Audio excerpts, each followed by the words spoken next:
오늘 우리 함께 은혜 나눌 말씀은 신약성경 마가복음, 마태복음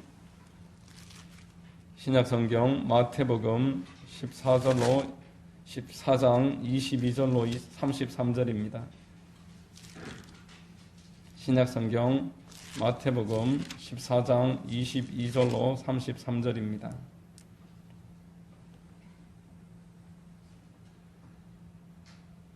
제가 봉독해 드리겠습니다. 예수께서 즉시 제자들을 재촉하사 자기가 무리를 보내는 동안에 배를 타고 앞서 건너편으로 가게 하시고 무리를 보내신 후에 기도하러 따로 산에 올라가시니라. 저물매 거기 혼자 계시더니 배가 이미 육지에서 술이나 떠나서 바람이 거스름으로 물결로 말미암아 고난을 당하더라. 밤 사경에 예수께서 바다 위로 걸어서 제자들에게 오시니 제자들이 그가 바다 위로 걸어오심을 보고 놀라 유령이라 하며 무서워하여 소리 지르거늘 예수께서 즉시 이르시되 안심하라. 나니 두려워하지 말라. 베드로가 대답하여 이르되 주여 만일 주님이시거든 나를 명하사 물 위로 오라 하소서.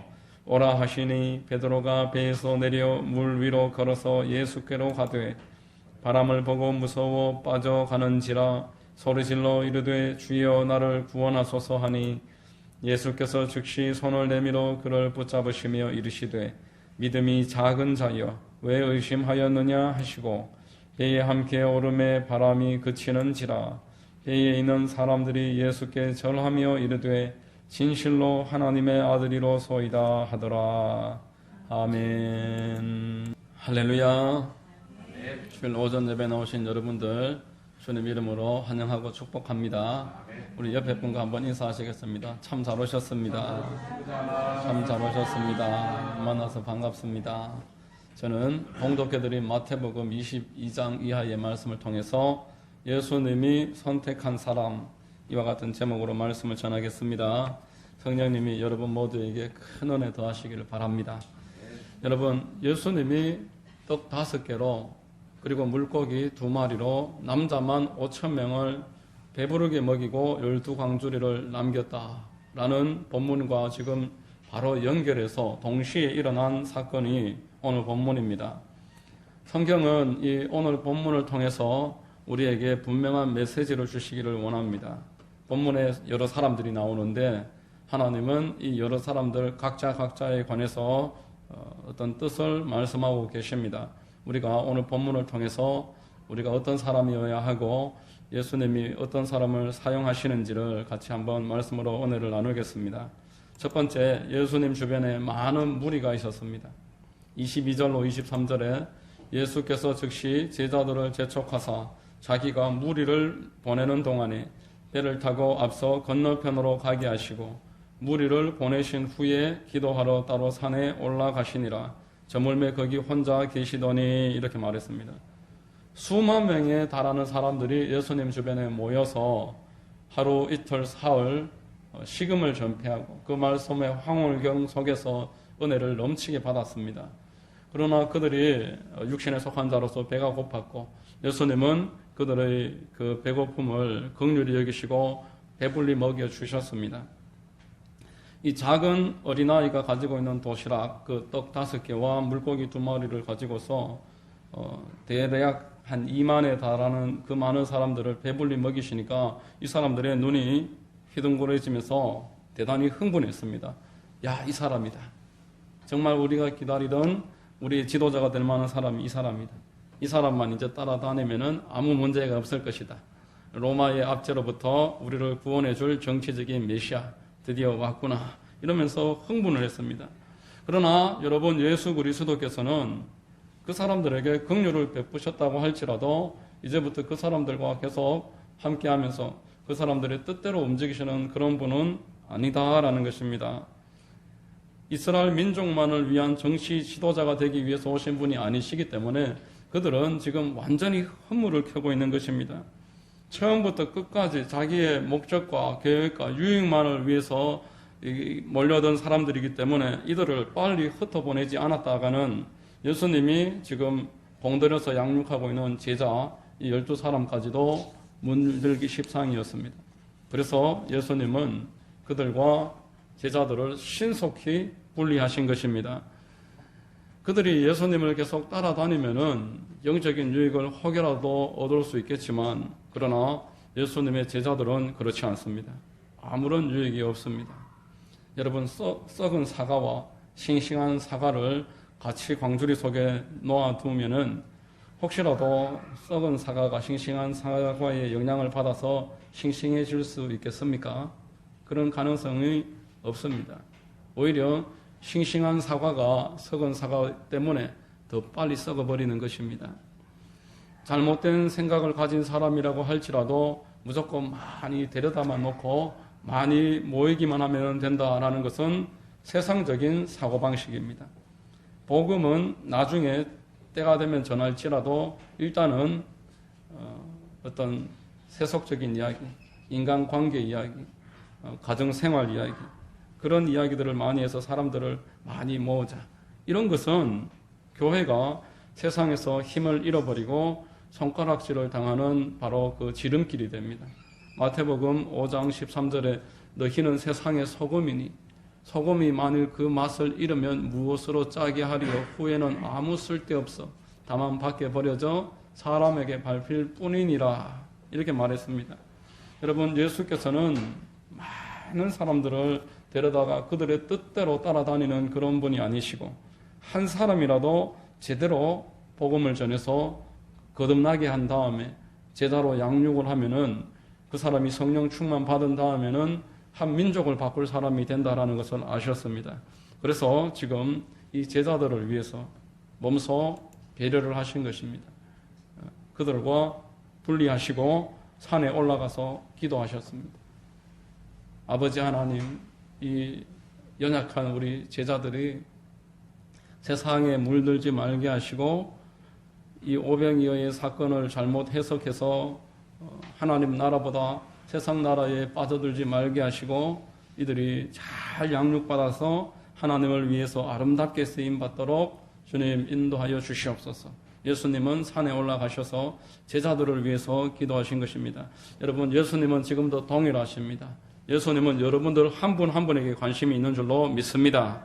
복음으로 충만한 받고 복음으로 가치관이 완전하게 거듭나서 예수 그리스도의 그 구속의 은혜를 깨달은 사람이 하나님의 말씀과 기도로서 성령 충만함을 받게 되면은 한 사람이 백을 감당하고 한 사람이 민족을 감당하는 사람이 되는 것입니다. 하나님께서는 우리가 이렇게 말씀 가운데서 변화받아서 헌신하고 성령 충만 받아서 하나님의 나라에 아름답게 쓰임받기를 원하고 계시는 것입니다. 수많은 무리는 자기 뜻과 달라지면은 바다 물결 사라지듯이 한순간에 다 떠나버리고 말 것입니다. 그러나 하나님 앞에 바르게 세워진 제자는 세상을 변화시킵니다. 여러분 모두가 이러한 제자가 되시는 은혜가 있으시기를 주의 이름으로 축원드립니다. 두 번째로 오늘 본문에는 베드로가 나옵니다. 여러분, 예수님이 베드로를 무리에 걷게 하신 내용은 여러분들 몇 번 들어보셨고 세상에서도 영화 같은 데서 많이 풍자되는 그런 내용입니다. 물 위를 걷는 방법이라고 해서 왼쪽 다리가 물에 빠지려고 하면 빨리 들어서 오른 다리를 다시 올리고 그렇게 다리를 계속 들었다 내렸다 하면서 무리를 걸을 수 있다. 베드로 이야기를 가지고서 이야기하는 것을 제가 코미디 프로에서 본 기억이 있습니다. 여러분, 베드로는 본디 아주 무식한 사람이었습니다. 평생을 바닷가에서 그물을 던져서 물고기 잡아서 그렇게 살아가던 사람이었습니다. 이 베드로가 예수님을 만나서 시몬이라는 이 베드로가 예수님을 만나서 그 베드로라는 이름을 받기 전에 이름은 시몬입니다. 베드로는 반석이라는 뜻인데 시몬은 듣는다라는 뜻이기 때문에 남의 말을 귀 기울여서 들으면서 급하게 길을 좌우로 방향을 바꾸는 갈대 같은 사람이다. 그런 의미가 시몬 속에 있을 것입니다. 그러나 이 시몬 베드로는 예수님을 만난 이후에 그가 가지고 있던 열정으로 하나님 앞에 아름답게 쓰임을 받는 열정으로 충만한 사람의 대명사로 쓰임받게 됩니다. 여러분, 예수님은 가는 곳곳마다 꼭 이 베드로를 대동하셨습니다. 수제사로 베드로를 쓰셨습니다. 야이로의 그 딸을 죽었다가 살리는 자리에 갈 때도 베드로는 데리고 가셨습니다. 그리고 변화산에 올라가는 그 장소에도 변화산에서 엘리야와 모세를 만날 때에도 베드로는 데리고 가셨습니다. 겟세마네 동산에서도 제자들이 한 곳에 모여 있고 조금 더 베드로는 데리고 가시고 겟세마네 동산에서 예수님은 기도하셨습니다. 이 베드로는 오늘 본문에서 예수님이 무리를 걸어서 다가오니까 자기도 무리를 걷고 싶었습니다. 그래서 예수님 앞에 예수님 혹시 주님 나도 좀 걷게 해주시면 안 되겠습니까? 부탁을 합니다.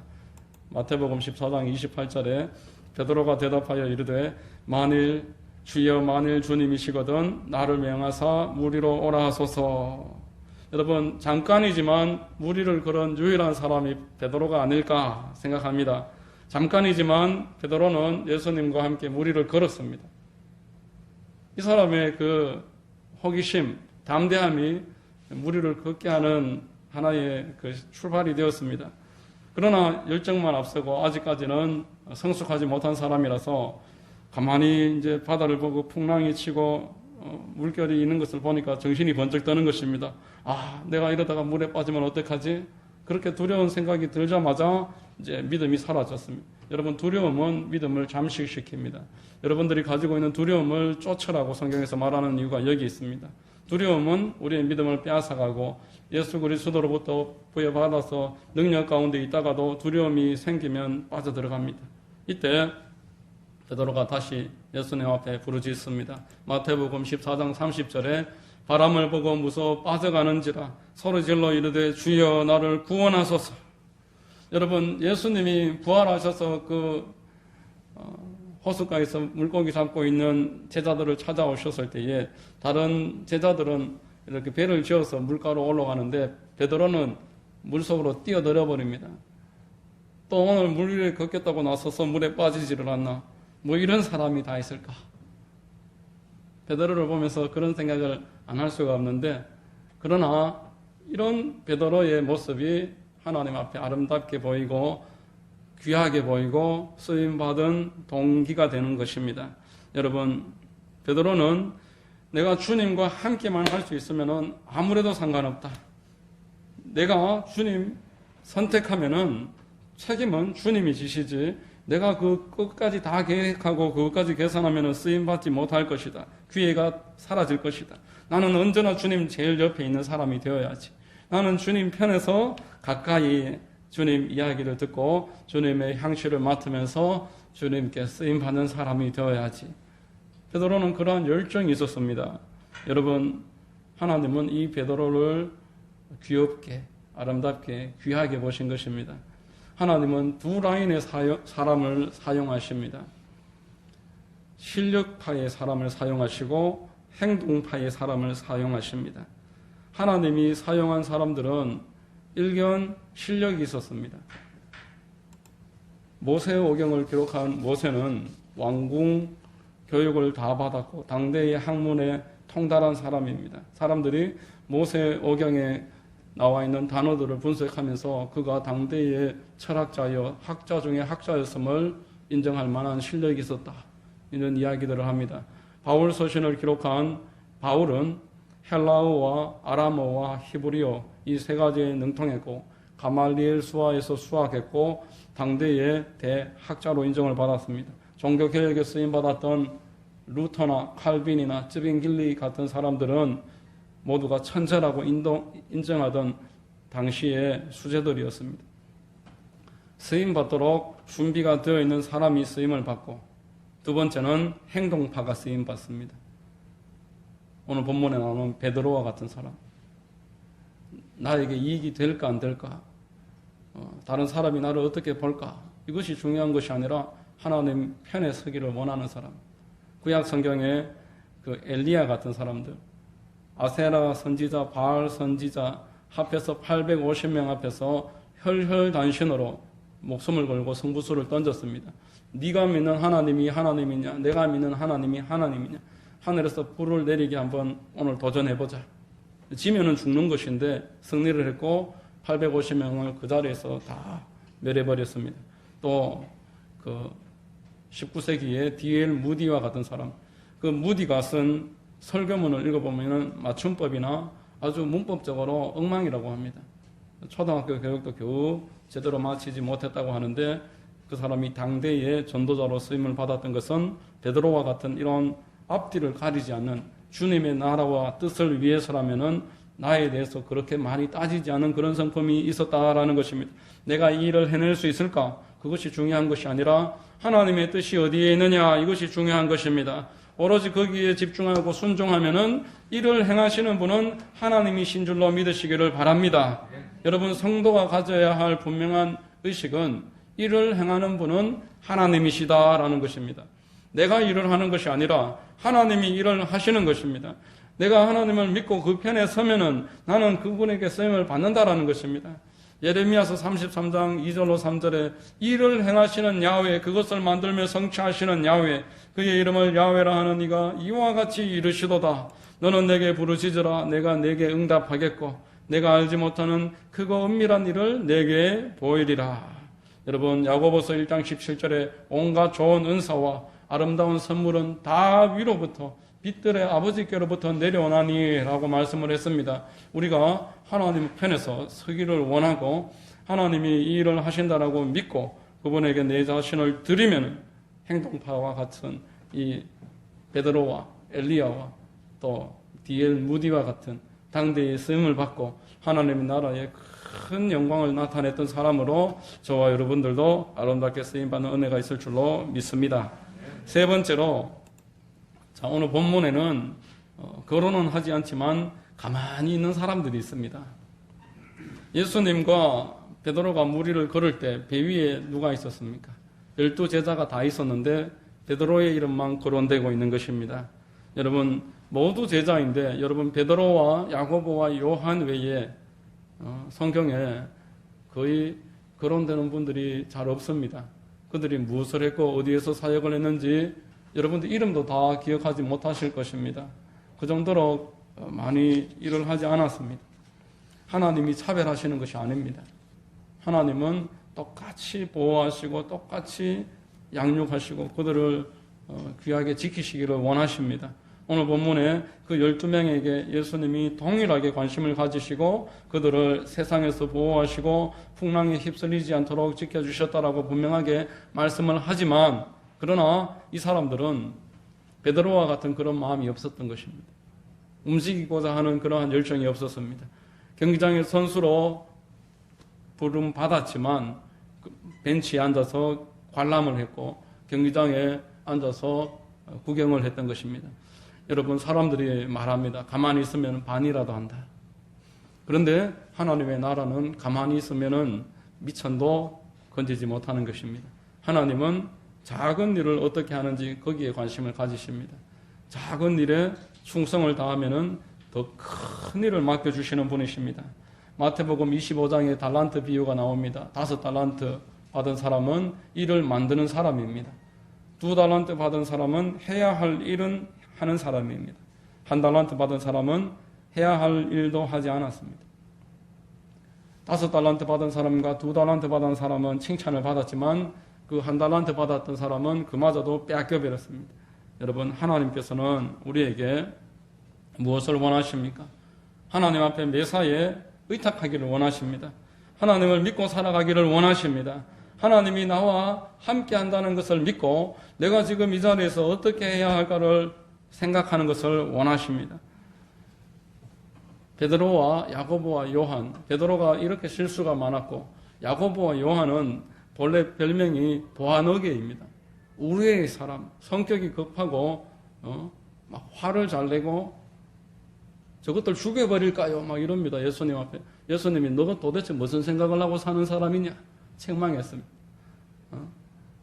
나를 따르지 않는다고 죽여버릴까요? 이렇게 할 때에 보아너게라는 별명을 가질 만큼 성질이 급하다고 책망을 받았습니다. 그러나 이들은 미션이 주어지면은 움직이는 사람이었습니다. 믿음이 있으면은 믿음대로 살아가는 사람이었습니다. 여러분, 실수 없는 사람이 없습니다.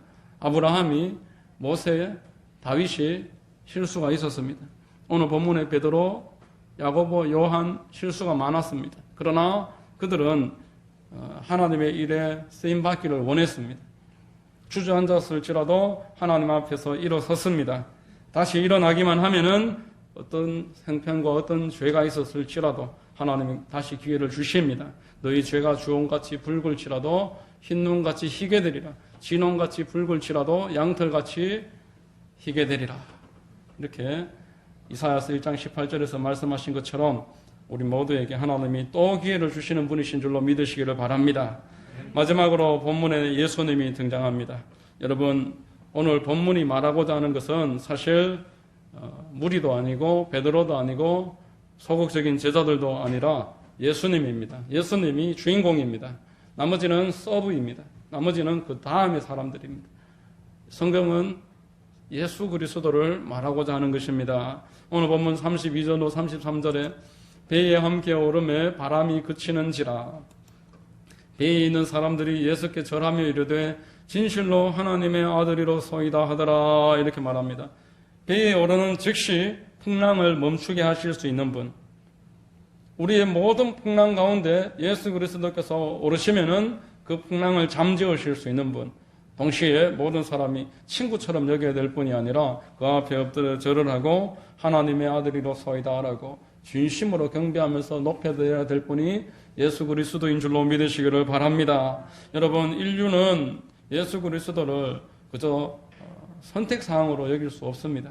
아담의 죄로 인해서 완전하게 망해버린 것이 인류라는 것입니다. 나면서부터 죄인으로 태어나서 하나님을 모르고 살아갑니다. 이 죄에 대한 결과는 어마어마해서 영과 혼과 육의 모든 부분에 있어서 저주를 가지고 왔습니다. 결국 영원한 멸망으로 끌고 가며 이 땅에서도 자기들의 수중에서 좌지우지하고 제 멋대로 고통을 주고 밀가부르듯이 한다. 성경에서 말했던 것입니다. 그러나 이들을 긍휼히 여기시고 이 죄의 문제를 해결하시고 이 땅에서도 하나님이 붙잡으셔서 하나님의 나라와 의를 위해서 빛과 소금의 사명을 위해서 하나님이 예비해 놓으신 선한 일을 위해서 아름답게 쓰시려고 우리를 구원해 주시는 분이 예수 그리스도인 줄로 믿으시기를 바랍니다. 이 예수 그리스도의 십자가로 말미암아서 저와 여러분은 죄에서 용서받고 의인이 되는 것입니다. 요한복음 1장 12절에 영접하는 자 곧 그 이름을 믿는 자에게는 하나님의 자녀가 되는 권세를 주셨으니, 여러분, 자녀는 뭐 잘났느냐 못났느냐, 많이 배웠느냐 적게 배웠느냐, 가진 것의 유무에 따라서 자녀가 되는 것이 아니라 그 영으로 나는 사람이 자녀입니다. 하나님의 그 은혜를 깨닫고 영접하는 자는 하나님의 자녀가 되는 것입니다. 뿐만 아니라 예수 그리스도께서 십자가를 지심으로써 하늘 문을 여시고 성령을 부어주신다라고 말씀하셨습니다. 저와 여러분들은 이 땅에서 고아로 살아가는 것이 아닌 것입니다. 요한복음 16장 7절에 내가 떠나가는 것이 너희에게 유익이라. 내가 떠나가지 아니하면 보혜사가 너희에게로 오시지 아니할 것이요 가면 내가 그를 너희에게로 보내리라. 이렇게 말씀을 하셨습니다. 예수 그리스도께서 하늘 보좌 우편 위에서 우리를 위해서 지금 기도하고 계시고 동일한 보혜사 되시는 성령님을 저와 여러분에게 보내주셨습니다. 이것이 십자가를 지심으로써 이루어진 일이다라는 것입니다. 예수님의 십자가로 말미암아서 우리의 저주는 사라졌습니다. 우리는 아브라함의 복을 받은 사람이 된 것입니다.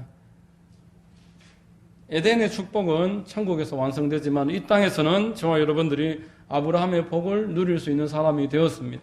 갈라디아서 3장 13절로 14절에 그리스도께서 우리를 위하여 저주를 받은 바 되사 율법의 저주에서 우리를 속량하셨으니 기록된 바 나무에 달린 자마다 저주 아래에 있는 자라 하였음이라. 이는 그리스도 예수 안에서 아브라함의 복이 이방인에게 미치게 하고 또 우리로 하여금 믿음으로 말미암아 성령의 약속을 받게 하려 함이라 라고 말씀했습니다. 하나님께서 여러분에게 아브라함의 복을 주시기를 원하십니다. 여러분, 아브라함의 복은 모든 것이 예비되어 있는 복입니다. 그 아브라함의 복을 주시고자 하십니다. 십자가는 그 일을 이루셨습니다. 또 십자가로 말미암아서 저와 여러분들은 이제 병고침의 길이 열려 있습니다. 이 땅에서 질병이 사람의 영과 혼과 육을 잠식해가는 마귀의 도구입니다. 여러분, 질병은 우리가 분명해야 합니다. 하나님이 주신 것이 아니라 죄를 짓고 하나님에게서부터 분리된 이후에 죄의 결과로 생긴 것이 질병입니다. 사람이 흙으로 돌아간다라고 저주를 말했습니다. 흙으로 돌아간다는 것은 죽는다는 것입니다. 질병을 통해서, 사고를 통해서 우리가 죽게 되므로 이 질병은 하나님이 주신 것이 아닙니다. 베드로전서 2장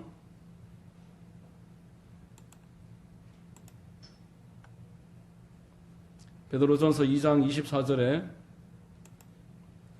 친히 나무에 달려 그 몸으로 우리 죄를 담당하셨으니 이는 우리로 죄에 대하여 죽고 의에 대하여 살게 하려 하심이라. 그가 채찍에 맞음으로 너희는 나음을 얻었나니. 할렐루야. 여러분, 예수님이 채찍에 맞으신 이유는 우리의 병에서 치료하시고 약한 것을 회복시켜주기 위함이라고 하셨습니다. 참새 한 마리가 그냥 땅에 떨어지지 않는다라고 하셨는데 왜 예수님이 채찍을 맞으셔야 됩니까? 십자가의 강도들도 채찍을 맞지 않았는데 왜 예수님만 채찍을 맞으셨습니까? 저와 여러분들의 질병을 고쳐주시고 우리가 치료받을 수 있는 길을 열어주시기 위함이라는 것을 믿으시기를 바랍니다. 예수님이 십자가에서 죽으신 다음에 부활하시고 이제 하늘 보좌 우편 위에서 우리를 위해서 기도하시고 계시다가 이제 내려오십니다. 그때가 이 세상의 끝이라고 말씀하셨습니다.